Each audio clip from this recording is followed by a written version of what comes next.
जंगल में सर्दियों का मौसम चल रहा था। सभी पक्षियों ने अपने मजबूत और पक्के घर बना लिए थे, पर सिर्फ गुनगुन चिड़िया ही थी जिसने अभी तक अपना पक्का घर नहीं बनाया। कालू जी, गुनगुन हर बार सबसे पहले पक्का घर बनाती है, लेकिन इस बार क्या हुआ है उसे जो अभी तक अपना घर नहीं बनाया? हाँ गौरी, मैं भी कब से यही सोच रहा हूँ। चलो चलो जाकर एक बार देखते हैं आखिर माजरा क्या है। ऐसे बातें कर कालू गौरी गुनगुन के घर चले जाते हैं, लेकिन वहाँ तो गुनगुन चिड़िया बहुत ज्यादा बीमार थी। गुनगुन चिड़िया, क्या हुआ है आपको? आप ठीक तो हो? कालू भैया, मुझे 10 दिनों से तेज बुखार है। बुलबुल दी से कई बार दवा भी ली, मगर कोई फायदा नहीं हुआ। गुनगुन, मैं एक उल्लू वैद्य को जानता हूँ, एक बार उससे दवाई लेकर देखें, शायद वहाँ से आपको आराम मिले। आप मुझे उस उल्लू वैद्य का पता बता दे, मैं आज ही चले जाऊंगी। कालू कौवा गुनगुन चिड़िया को पता बताने वाला ही था कि तभी गौरी कौवी बीच में बोल पड़ती है। पश्चिम वाली दिशा में है उल्लू चाचा का घर, आप चले जाना। और कालू जी, आप जल्दी मेरे साथ चले, मुझे एक बहुत जरूरी काम याद आया है। ऐसे कहकर गौरी कौवी कालू को वहाँ से ले जाती है और गुनगुन चिड़िया भी पश्चिम वाली दिशा में चली जाती है। गौरी जी, आपने गुनगुन से झूठ क्यों बोला? उल्लू चाचा का घर तो उत्तर वाली दिशा में है। मेरे बेवकूफ पति, अगर मैंने झूठ बोला है तो कुछ सोच समझ के ही बोला होगा ना। पता नहीं, फिर क्या सोचा है आपने? कालू जी, सोचो, आज पहली बार जंगल में ऐसा हुआ है जो चिड़िया ने अपना घर नहीं बनाया और हमारा घर मुकम्मल है। और हम तो हमेशा से यही चाहते थे कि चिड़िया अपना घर नहीं बना पाए। गौरी, ऐसा कभी नहीं होगा, चिड़िया ठीक होते ही अपना नया घर बना लेगी। कालू जी, हम चिड़िया को ठीक होने ही नहीं देंगे। जिस हालत में वो पश्चिम वाली दिशा में गई है, वहाँ से और तबीयत खराब करके पहुँचेगी। फिर तो गौरी, चिड़िया अपना घर बना ही नहीं पाएगी, पूरी सर्दियाँ यहाँ वहाँ भटकते रहेगी। और जब हमारे घर में रहने की भीख मांगेगी तो दरवाजा खटाक से बंद करना है उसके मुंह पे। बड़ी सबको ज्ञान बांटती फिरती है, पता तो चले उसे। इस बार मैंने तो पश्चिम वाली दिशा पूरी तरह से देख ली, मगर यहाँ तो किसी वैद्य का घर दिखाई नहीं देता। शायद गौरी से कोई गलती हो गई होगी। अब किससे पता करूं? बुखार भी तेज होता जा रहा है। गुनगुन चिड़िया ऐसे बहुत परेशान थी। वो यहाँ वहाँ उल्लू चाचा का घर खोज रही थी, तभी उसे उत्तर वाली दिशा से उल्लू आता दिखाई देता है। चिड़िया उसे आवाज देकर रोक लेती है। क्या हुआ है चिड़िया, आपने मुझे यहाँ क्यों बुलाया? मैं बहुत जल्दी में हूँ। माफ करना उल्लू चाचा, मैं आपसे पूछना चाहती हूँ कि आप ही वैद्य हो? हाँ, मैं ही पुराना वैद्य हूँ, बताओ क्या हुआ है तुम्हें? गुनगुन चिड़िया उल्लू चाचा को गौरी कालू की सारी बातें बता देती है कि कैसे वो पश्चिम वाली दिशा में उड़ के ढूंढ रही थी। वो कौवे तो बहुत बदमाश है।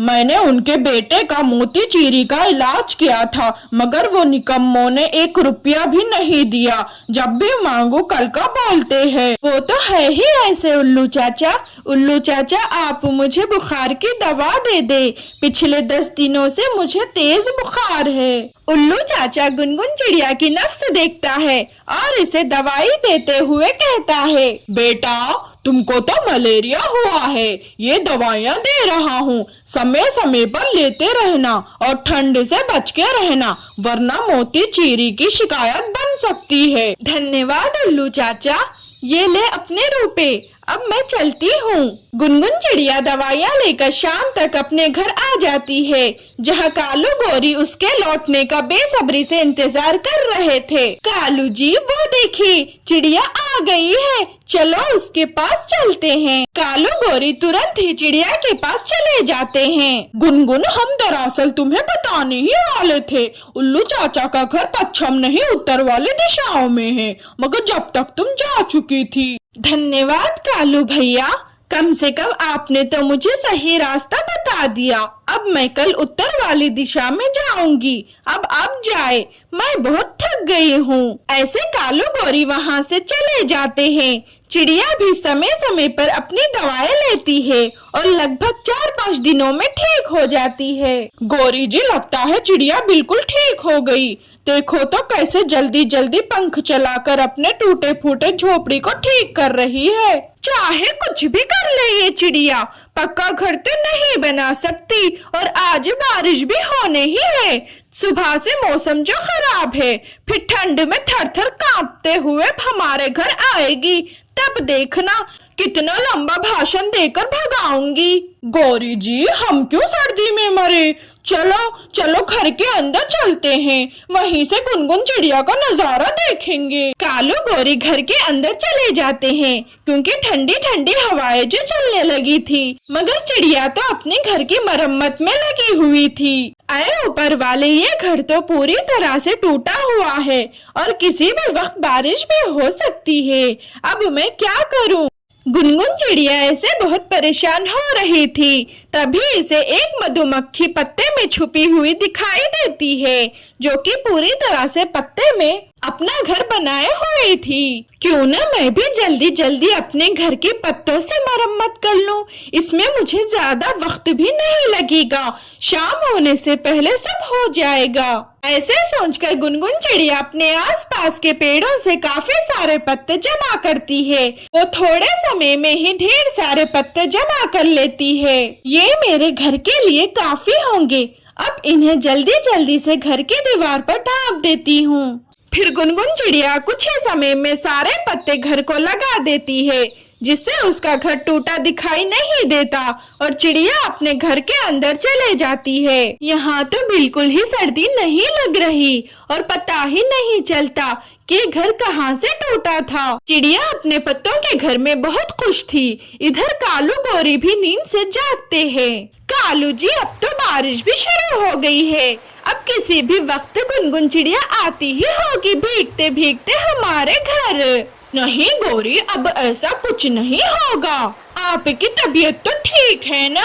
यहाँ आकर देखो तो गौरी, फिर बताना। ये क्या कालू जी, गुनगुन चिड़िया ने तो अपने घर को पत्तों से ढांक लिया है, पर कोई नहीं, पत्ते ज्यादा बारिश झेल नहीं पाएंगे, कुछ ही देर में फट जाएंगे।